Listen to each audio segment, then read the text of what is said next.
క్లాంబరధరం విష్ణుం శశివర్ణం చతుర్భుజం ప్రసన్నవదనం ధ్యాయేత్ సర్వవిఘ్నోపశాంతయేత్. గురుర్బ్రహ్మా గురుర్విష్ణుః గురుర్దేవో మహేశ్వరః గురుః సాక్షాత్ పరబ్రహ్మ తస్మై శ్రీగురవై నమః.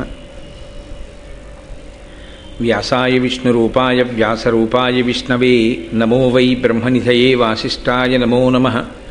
కూజంతం రామ రామీతి మధురం మధురాక్షరం ఆరుహ్య కవితాశాఖాం వందే వాల్మీకికోకిలం. శ్రుతిస్మృతిపురాణానాం ఆలయం కరుణాలయం నమామి భగవత్పాదశంకరం లోకశంకరం.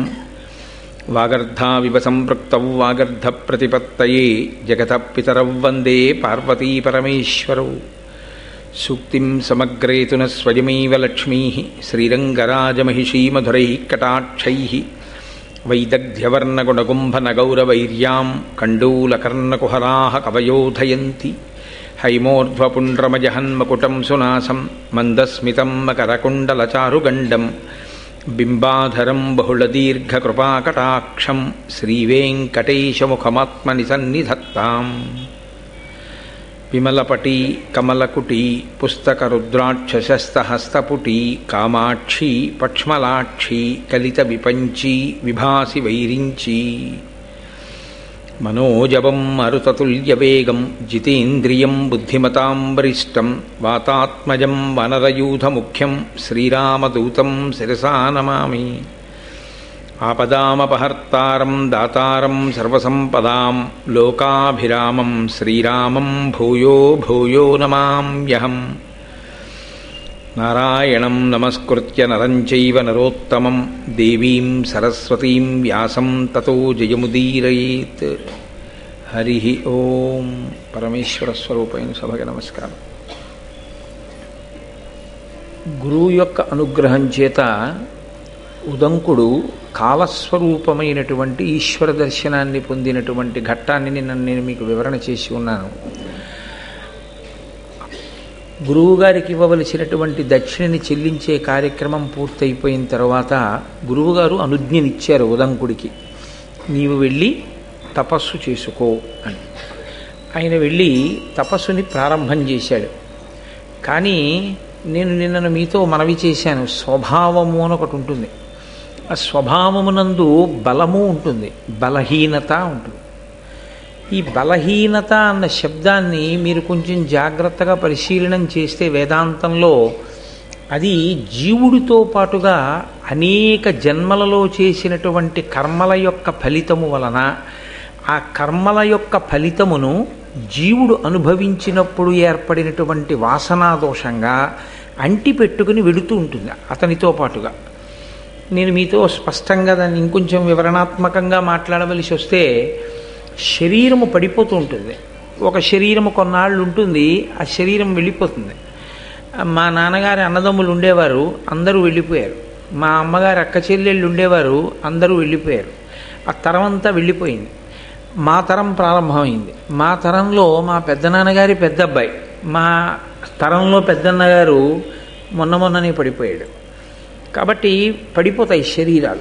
ఒక్కొక్క శరీరం పడిపోతుంది. పడిపోతే ఆ జీవుడు శరీరంలోంచి నిర్గమిస్తాడు, బయటికి వెళ్ళిపోతాడు.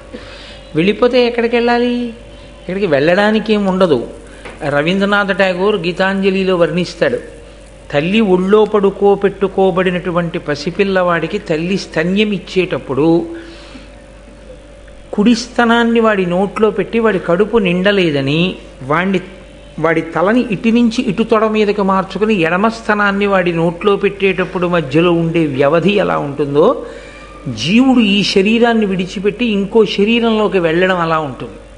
భాగవతంలో దాన్ని ఒక అద్భుతమైన ఉపమానంతో వర్ణిస్తారు.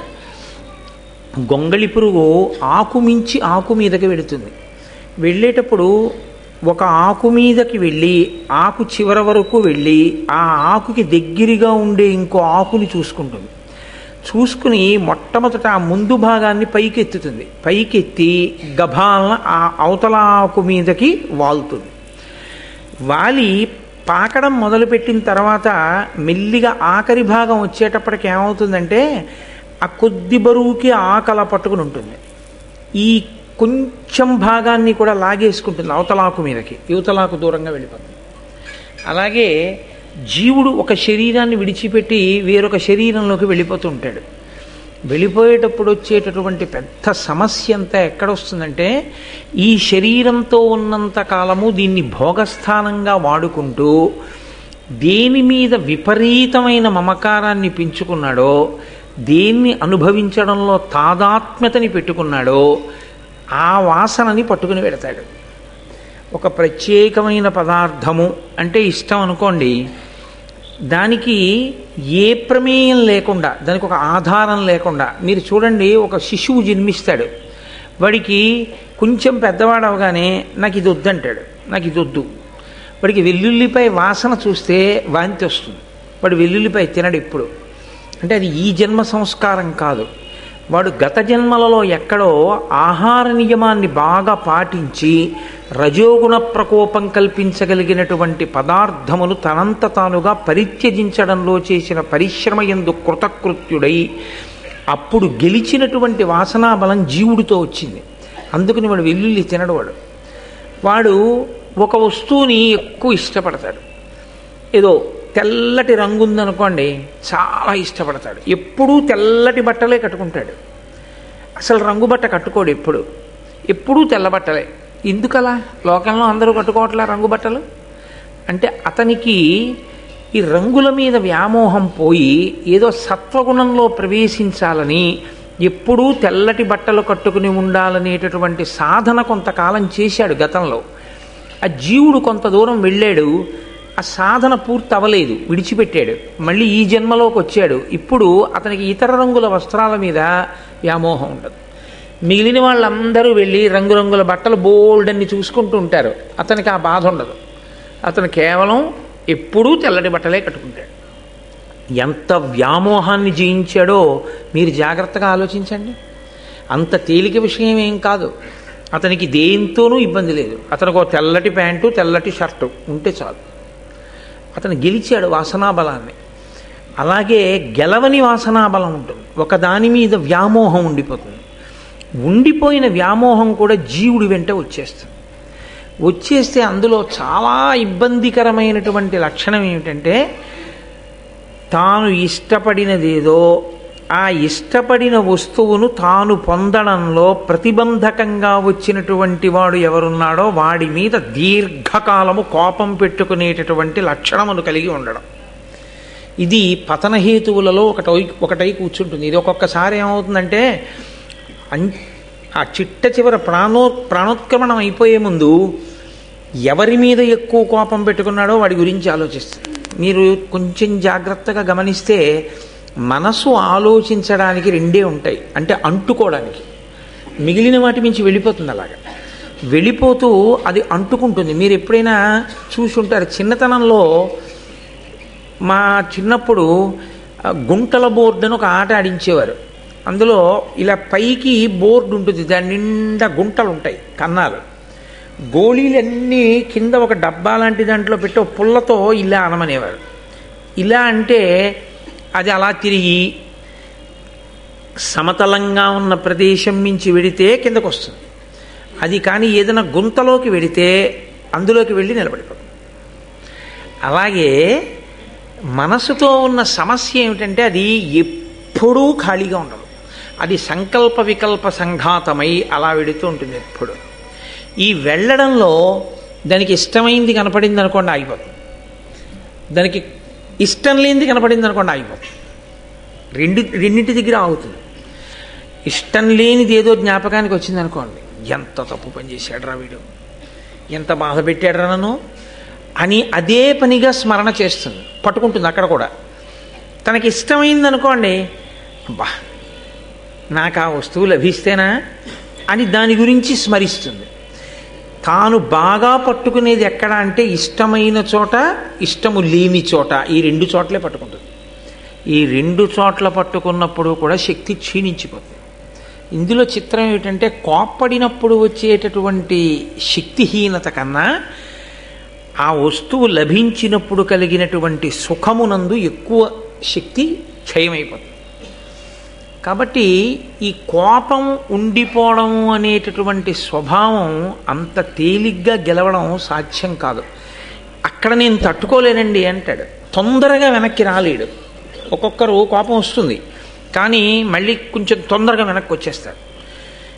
అది మంచి లక్షణం. అది అలా తొందరగా వెనక్కి రాగలగడం అనేటటువంటిది అది ఒక ఈశ్వరానుగ్రహం సాధనలో. లేకపోతే అది చాలా దీర్ఘకాలం అలా ఉండిపోయింది అనుకోండి, చాలా ప్రమాదహేతు. అది జీవుడు నశించిపోతాడు దానివల్ల. ఈ దీర్ఘకాలం జ్ఞాపకం పెట్టుకుని తవ్వుకు బాధపడేటటువంటి లక్షణం ఏది ఉందో దాన్ని క్రోధము అని పిలుస్తారు. అదే లలితా సహస్రనామ స్తోత్రంలో క్రోధాకారాంకుశోజ్వల అని పేరు. అంకుశం మావటివాడు చేత్తో పట్టుకుంటాడు. పట్టుకుని ఏనుగు శరీరం మీద ఇంకెక్కడ పొడవడు ఆ చేతిలో ఉన్న అంకుశంతో.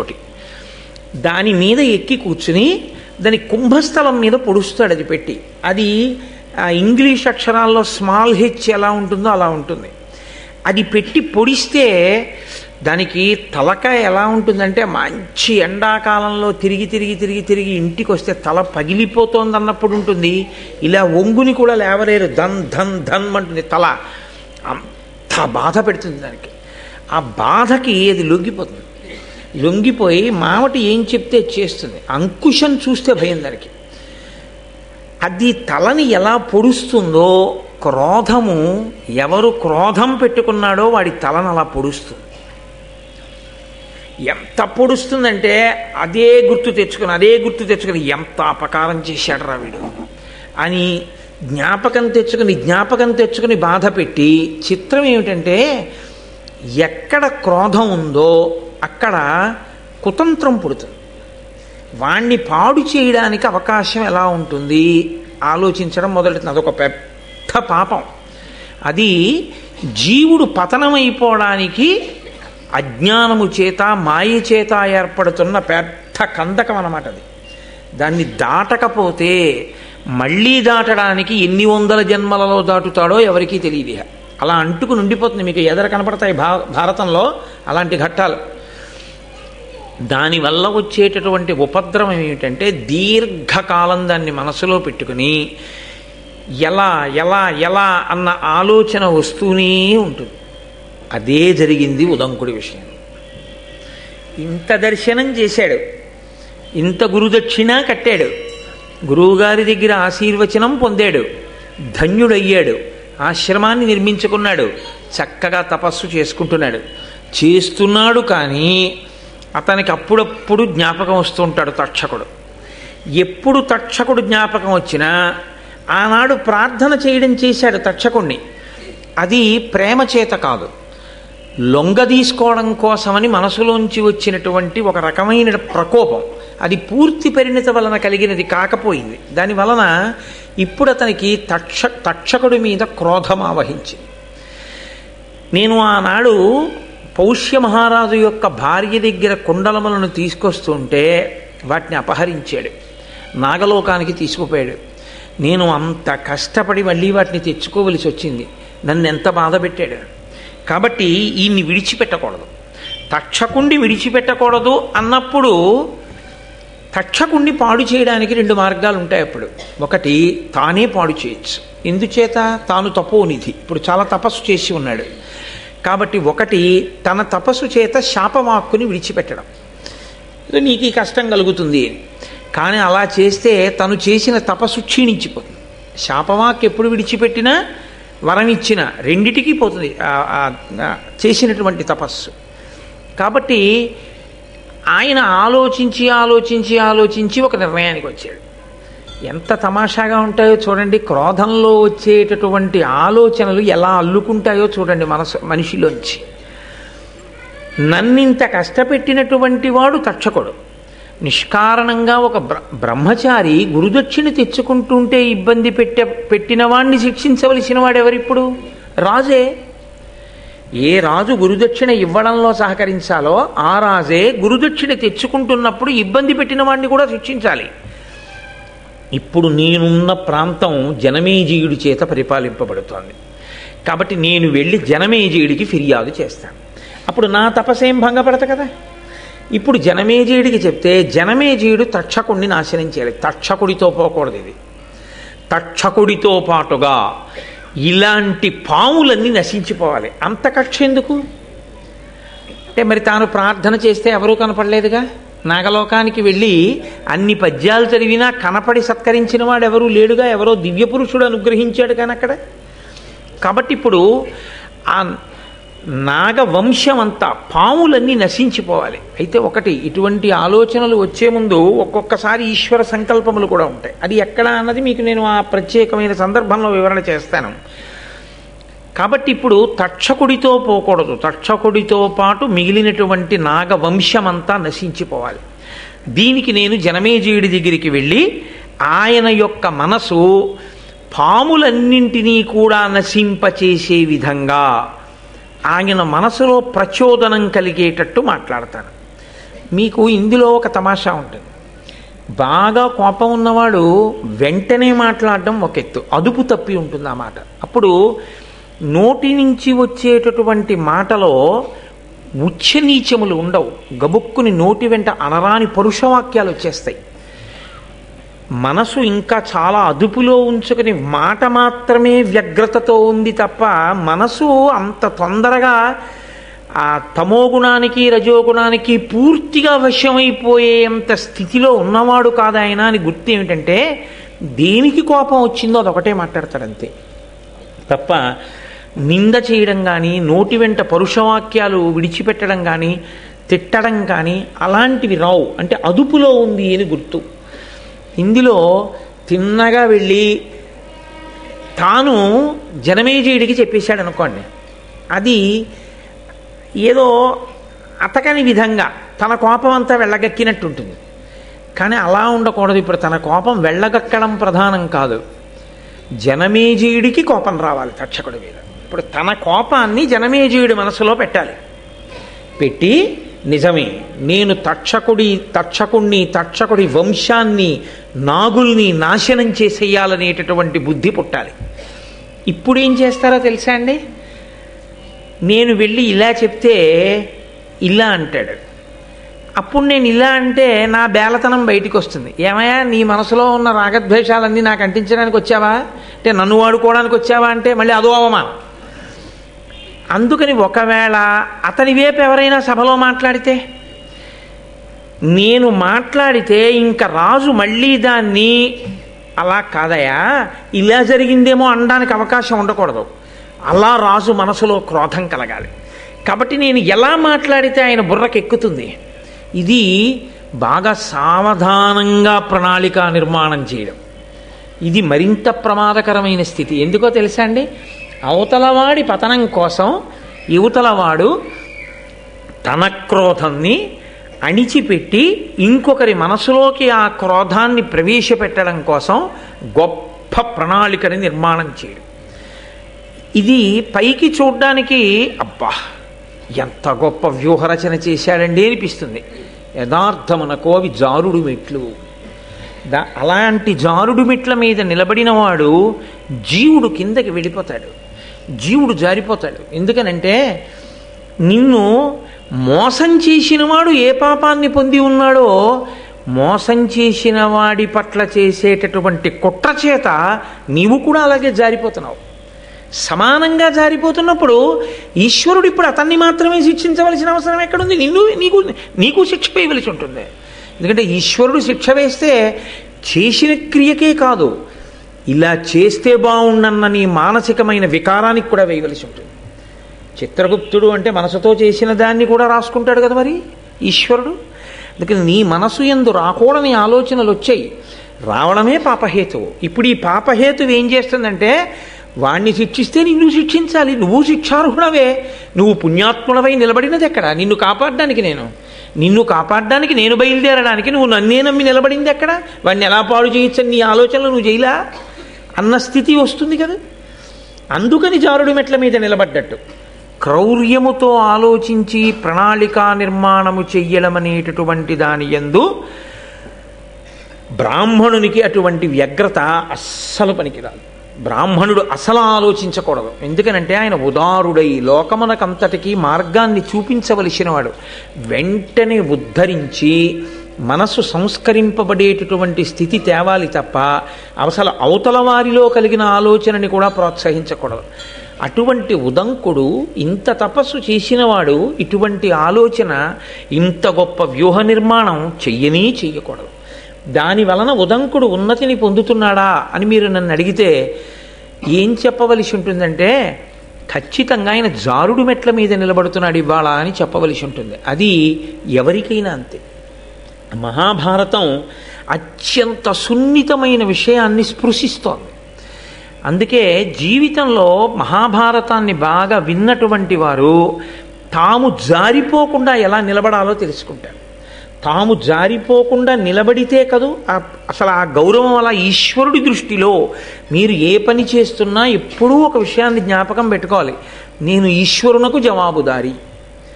ఈశ్వరుడొక్కడు నా ఆలోచన సరళిని గమనించగలిగితే చాలు, నాకు ఏ కితాబులు అక్కర్లేదు. ఈశ్వరుడి దృష్టిలో నేను దోషినైన నాడు లోకమంతా పొగిడినా నే చేసిన నేరాన్నించి నేను తప్పించుకోవడం సాధ్యం కాదు. ఇదొక్కటి పరిశీలనం అలవాటు అయిపోయిందనుకోండి, మీరు తొందరపడి అధర్మం వైపుకి వెళ్ళలేరు. మీరు ఈశ్వరుణ్ణే గట్టిగా పట్టుకుని ఉంటారు. మీకు ఎక్కువ బాధ కలిగితే దాన్ని ఈశ్వరుడికే వెళ్ళి చెప్పడం అలవాటైందనుకోండి, ఈశ్వరుడి కాళ్ళు పట్టుకోవడమే అలవాటైందనుకోండి, ఈశ్వరుడికి మీరు విడిచిపెడితే ఆయనకి తెలుసు ఎలా బుద్ధి చెప్పాలో, ఆయనకి తెలుసు మిమ్మల్ని ఎలా రక్షించాలో, మిమ్మల్ని ఎలా కాపాడాలో. అనవసరంగా మనం ప్రణాళికలు వేసేసి మనం జారిపోవడం ఈ జన్మతో పోదు. ఈ క్రోధం జీవుణ్ణి పట్టు కూర్చుందంటే ఎన్ని జన్మల వరకైనా వెళుతుంది. ఇది ఎక్కడి వరకు వెళ్ళిందో తెలుసా అండి? ఇక్కడ మొదలుపెట్టిన కథ. ఉదంకుడి మనసులో కృతయుగంలో వచ్చిన ఆలోచన కలియుగం వరకు నడిచింది. దాని ప్రభావం, ఒక్క మాట ప్రభావం కృతయుగంలో జనమేజయుడి దగ్గర, కృతయుగంలో ఆనాడు కద్రువ ఇచ్చినటువంటి శాప ప్రభావం కలియుగంలో ఫలించడానికి ఈయన మాట్లాడిన మాట కారణమైంది. అంటే దైవము యొక్క శాసనము అమలు కావడానికి ఇవాళ ఉదంకుడు పనికొచ్చాడు. ఎందుకు పనికొచ్చాడు? రజోగుణ ప్రకోపం ఉండిపోబట్టి పనికొచ్చాడు. అది లేకపోతే ఇతన్ని సాధనం చేసుకోరు, ఇతనికి ఆ అపవాదు వచ్చే అవకాశం ఉండదు.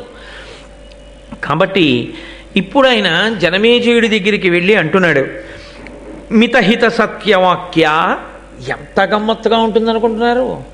మామూలుగా వెళ్ళి మాట్లాడినప్పుడు కన్నా అవతల వారి వలన ఒక ప్రయోజనాన్ని సాధించుకోవాలనుకుని బాగా ప్రణాళిక వేసుకుని వచ్చిన వాడు మాట్లాడే మాటలు చాలా పకడ్బందీగా ఉంటాయి.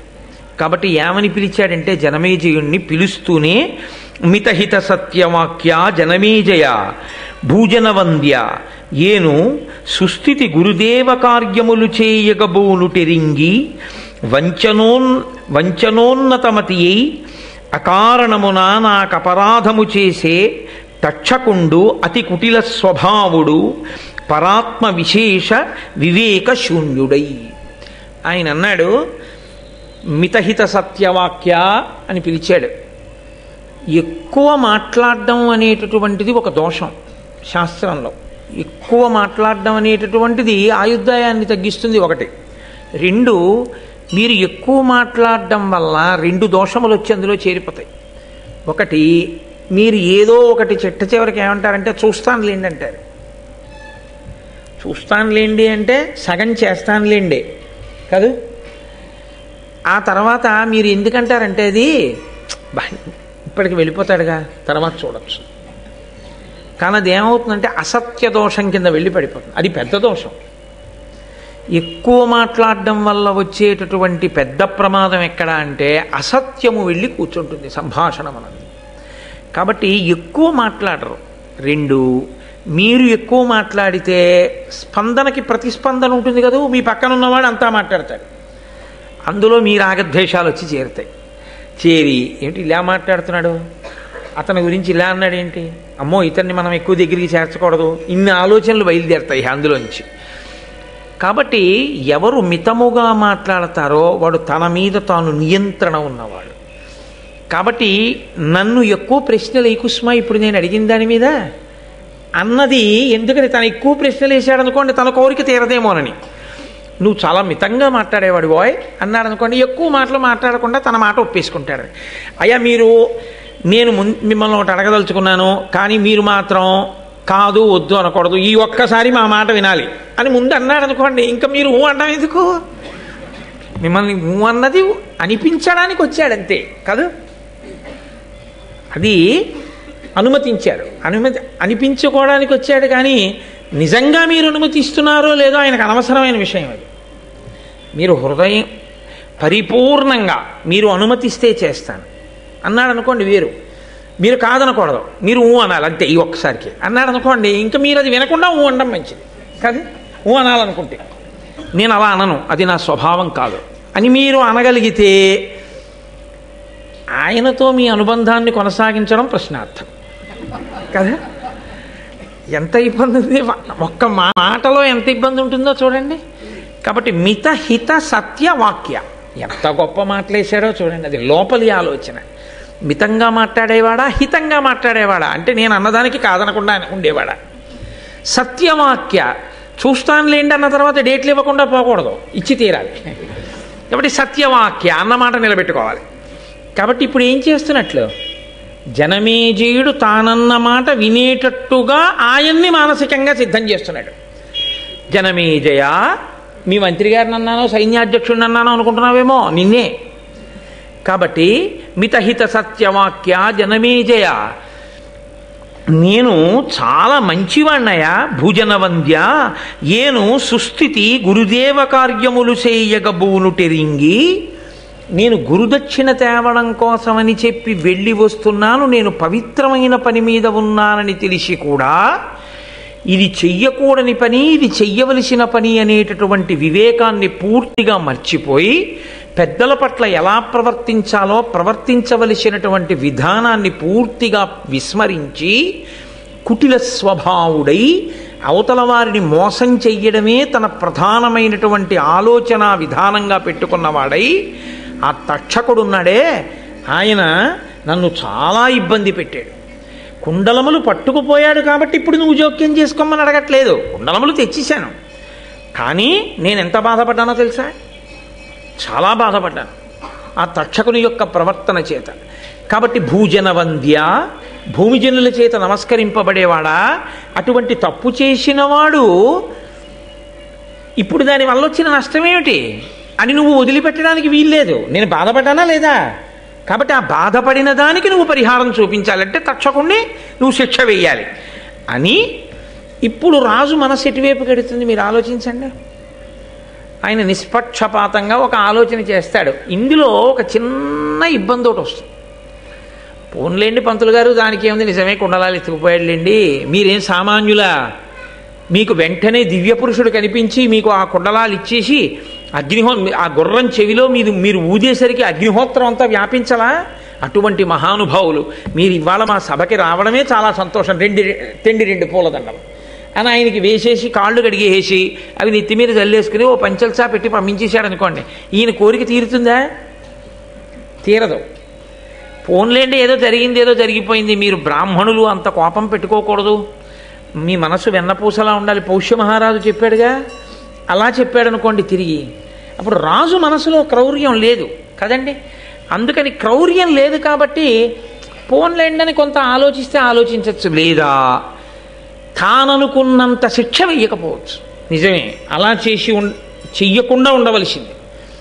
కాబట్టి తక్షకుడు ఎక్కడున్నా సరే పట్టి తీసుకొచ్చి తక్షకుడికి కొంత శిక్ష వేస్తానన్నాడు అనుకోండి, సరిపోతుంది ఆయనకి? చాలదు. ఆయన మనసు వ్యగ్రత ఎలా ఉందంటే తక్షకుడు నశించాలి, తక్షకుడితో సరిపోకూడదు, తక్షకుడితో పాటు నాగులన్నీ నశించాలి. కాబట్టి ఇప్పుడు తనకెంత కోపం ఉందో అంత కోపం జనమేజయుడికి రావాలి. కాబట్టి ఇప్పుడు ముందు తనెందుకు వచ్చాడో తన వైపు నుంచి చెప్పాడు, ఇప్పుడు ఇంకొక మాట చెప్పాడు. ఎంత గొప్ప ఆలోచన చేశాడో చూడండి. ఇప్పుడు అన్నాడు, అనవరతార్థదానయజనాభిరతున్ భరతాన్వయాభివర్ధను సకల ప్రజాహిత విధాను ధనంజయ సన్నిభున్ భవజ్జనకు పరీక్షితున్ భుజగజాల్ముడసహ్య విశోగ్ర ధూమకేతన హతి చేసిన తిదాంతు కృతాంత నికేతనాతిథిన్.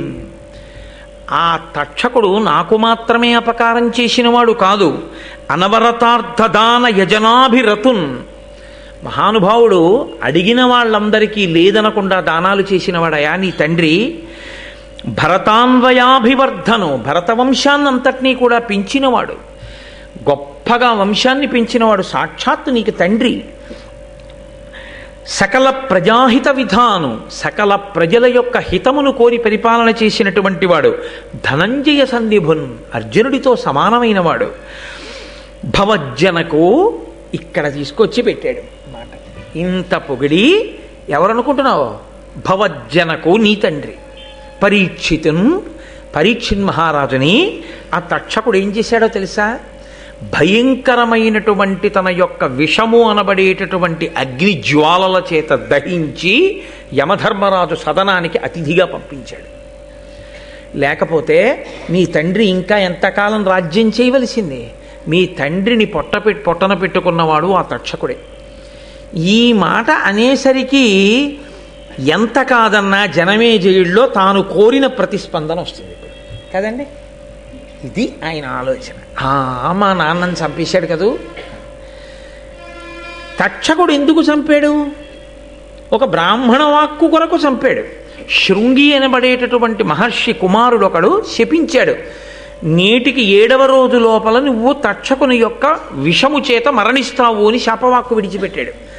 ఆ శాపవాక్కు నిజమవ్వాలి కాబట్టి తక్షకుడు వచ్చి చంపాడు.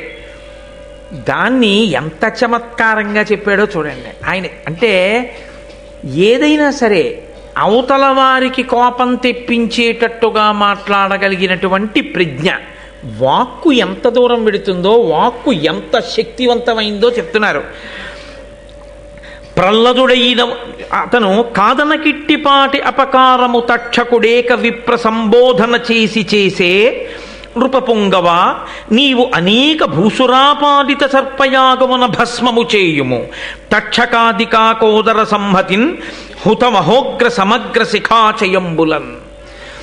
తక్షకుడు ఎందుకు చంపేశాడో తెలుసా మీ నాన్నని? తక్షకుడికి మీ నాన్నకి ఏమీ వైరం లేదు. మీ నాన్నగారు తక్షకుడిని ఎప్పుడూ ఏమీ అనలేదు.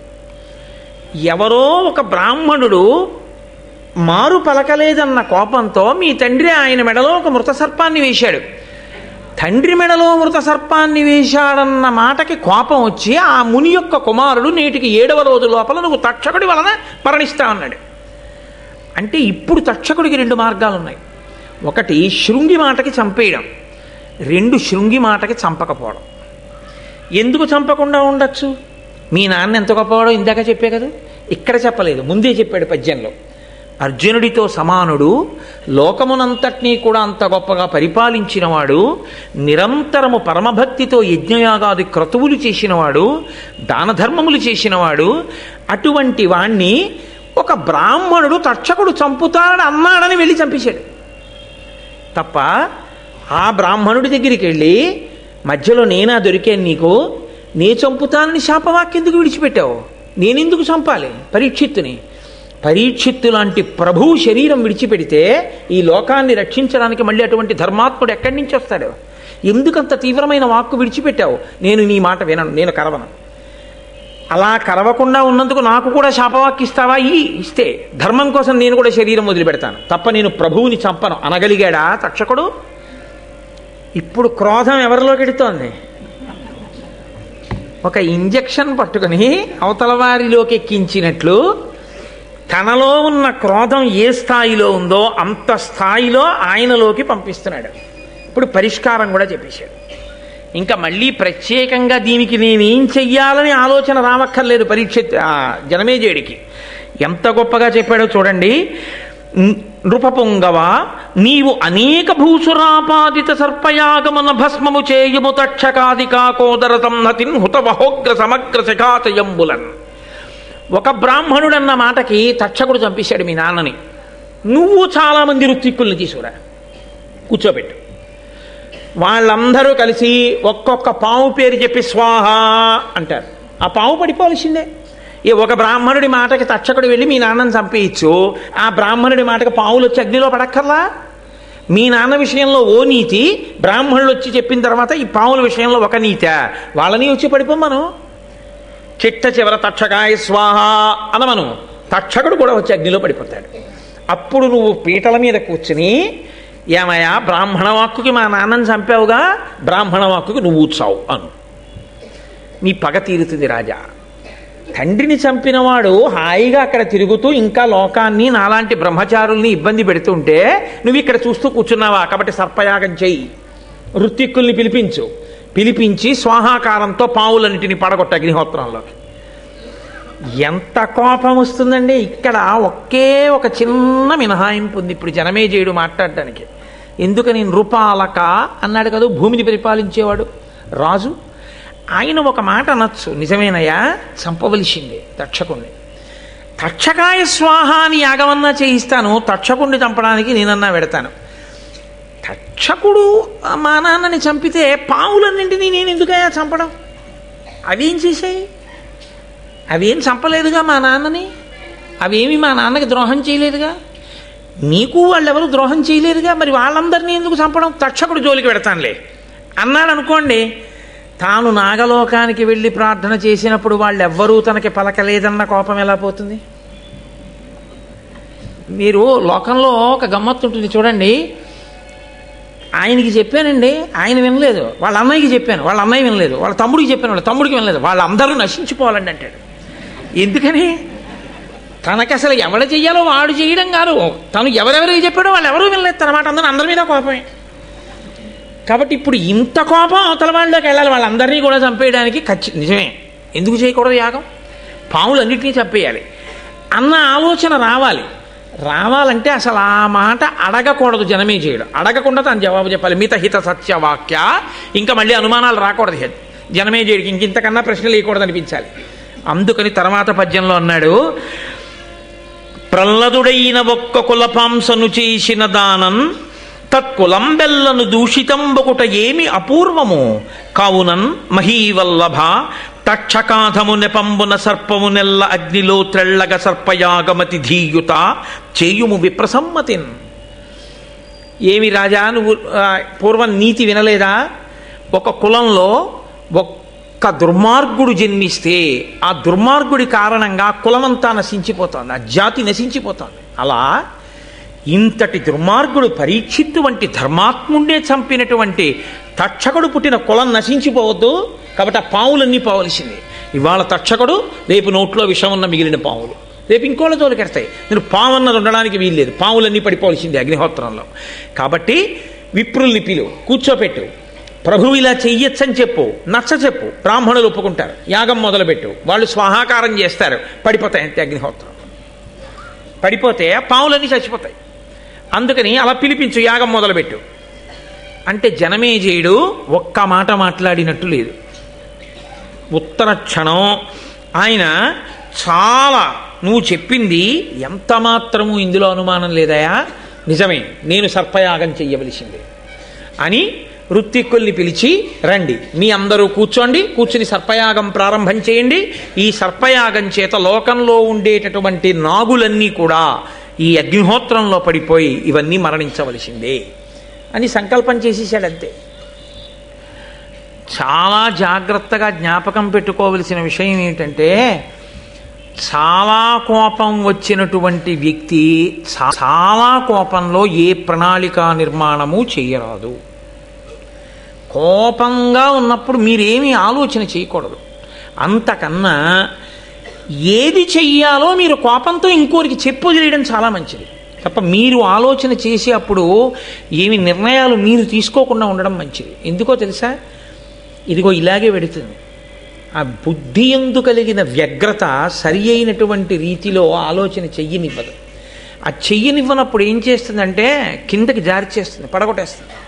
అలా పడిపోకుండా ఉండాలి అంటే అంత కోపంగా ఉన్నప్పుడు మీరు ప్రయత్నపూర్వకంగా కాసేపు మీరు ఆలోచన చేయడం ఆపేసి దాన్ని వదిలిపెట్టేయడం కోసమని మార్గాన్ని ఎంచుకోవాలంతే.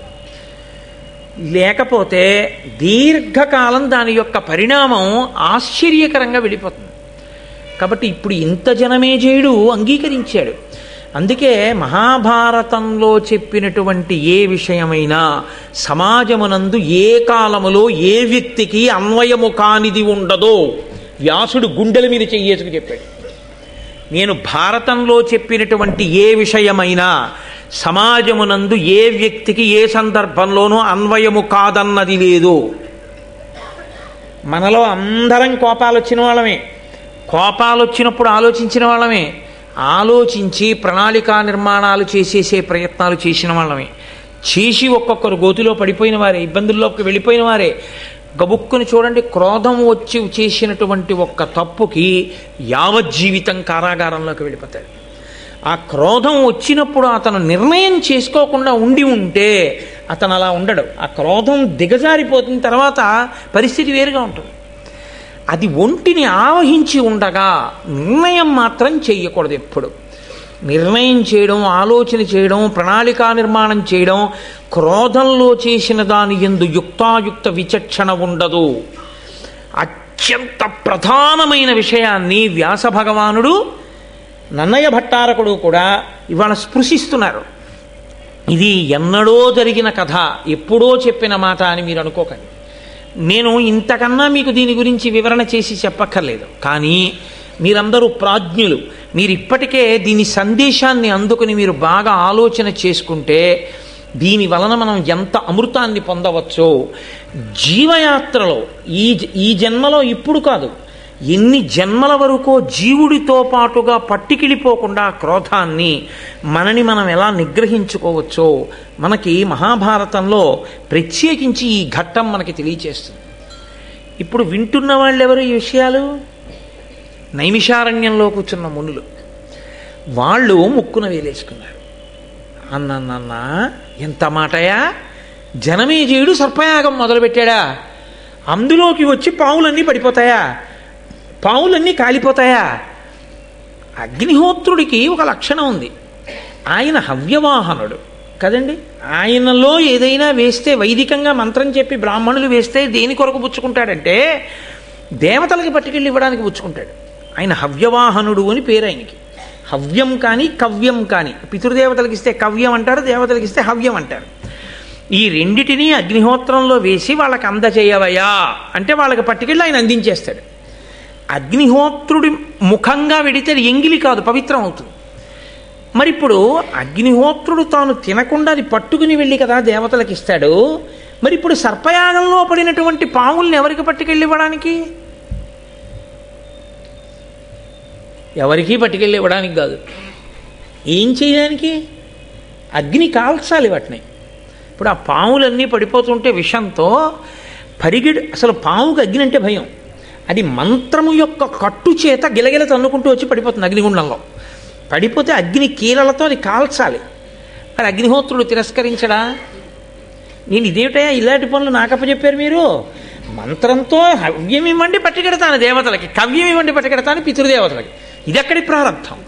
మీరు మంత్రం చెప్పి పావుల్ని తీసుకొచ్చి నాలో పారేస్తే నేను కాల్సిన అదే పనిగా ఇక్కడ కూర్చుని ఒకటా రెండా? ఎన్ని పావులు, ఎన్ని రంగుల పావులు, ఎన్ని తెల్ల పావులు ఎదర చూతురు. కానీ ఒక్క కద్రో కొడుకుల పేర్లే అంత విచిత్రంగా ఉంటాయి. ఇన్ని పావులు వచ్చి పడిపోతుంటే ఆయన కర్మ వీటన్నిటినీ కాల్చడం, ఎంత వాసన అదంతా. ఆయన కాల్చడం ఏమిటయా? ఎంత గొప్ప ప్రశ్న వేశారో చూడండి. ఆయన ఎలా కాల్చాడు, జనమేజయుడు ఎలా చేశాడు ఈ సర్పయాగాన్ని? పోని ఈ జనమేజయుడు చేసినటువంటి సర్పయాగంలో సర్పములన్నీ పడిపోయి ఉంటే పావులు ఉండకూడదుగా? అసలు ఇక పావన్నది మిగలకపోతే పాముల జాతి ఉండకూడదుగా, అంతరించిపోవాలి. మరి పాముల జాతి అంతరించిపోకుండా పావులు ఉన్నాయంటే అన్ని పావులు పడలేదుగా. కొన్ని పావులు ఉండిపోయాయి. కొన్ని పావులు ఉండిపోయాయంటే ఆ యాగం పూర్తి అవ్వలేదుగా, మధ్యలో ఆగిపోయిందనమాట. ఎక్కడ మధ్యలో ఆగిపోతేనే కదా కొన్ని పావులు మిగిలే, కొన్ని పావులు మిగిలితేనే కదా ఇప్పుడు పావులు ఉన్నాయి. మరి అలా ఎందుకు ఆగిపోయింది యాగం మధ్యలో? మామూలుగా ఓ యాగం మొదలెట్టి యజ్ఞపురుషుడు వచ్చేసి పాయస పాత్ర ఇచ్చేస్తే పూర్తి చేసేయచ్చు. కోపం ఉన్నవాడు మొదలెడితే కోపం తీరే వరకు జరుగుతుంది కదండి. కోపం ఉన్నవాడు మొదలుపెట్టిన యాగాన్ని మధ్యలో ఆపడానికి కోపం ఎందుకు తీరిపోయింది? కోపం తీరిపోవడానికి పరీక్షిత్ బతికాడా? మళ్ళీ బతకడగా. మరి అటువంటిప్పుడు ఎందుకు ఆపాడు? ఎందుకు ఆగింది యాగం? అయ్యి బాబోయ్ మాకు చాలా ఆతృతగా ఉంది సుమా ఈ విషయాలన్నీ వినేయాలని, తొందరగా చెప్పవయ్యా, మాకు బాగా అర్థమయ్యేటట్టుగా మహానుభావ సౌతి ఏదా విషయాలు చెప్పు, మేము వింటాం. కాబట్టి ఇప్పుడు ప్రశ్న ఎక్కడ మొదలైందో జవాబు అక్కడే మొదలవ్వాలి. అది శిష్యుని యొక్క ఆర్తి. వైదికంగా వచ్చారు వాళ్ళు. కాబట్టి ఇప్పుడు సూతపుత్రుడైనటువంటి సౌతి కూడా, ఉగ్రశ్రవసుడు కూడా అంత అందంగానూ ఆ విషయాల్ని వివరణ చేయాలి. కాబట్టి ఆయన భృగు వంశం దగ్గర మొదలుపెట్టాడు. మీరు ఈ విషయాల్ని ఎక్కడా కూడా ఈ ఒకదాంతో ఒకదానికి ఉండేటటువంటి సంబంధాన్ని మాత్రం మర్చిపోకూడదు. ఎందుకో తెలుసా అండి, మళ్ళీ నేను ఒక 5-6 రోజులు పోయాక సర్పయాగానికి వస్తాను.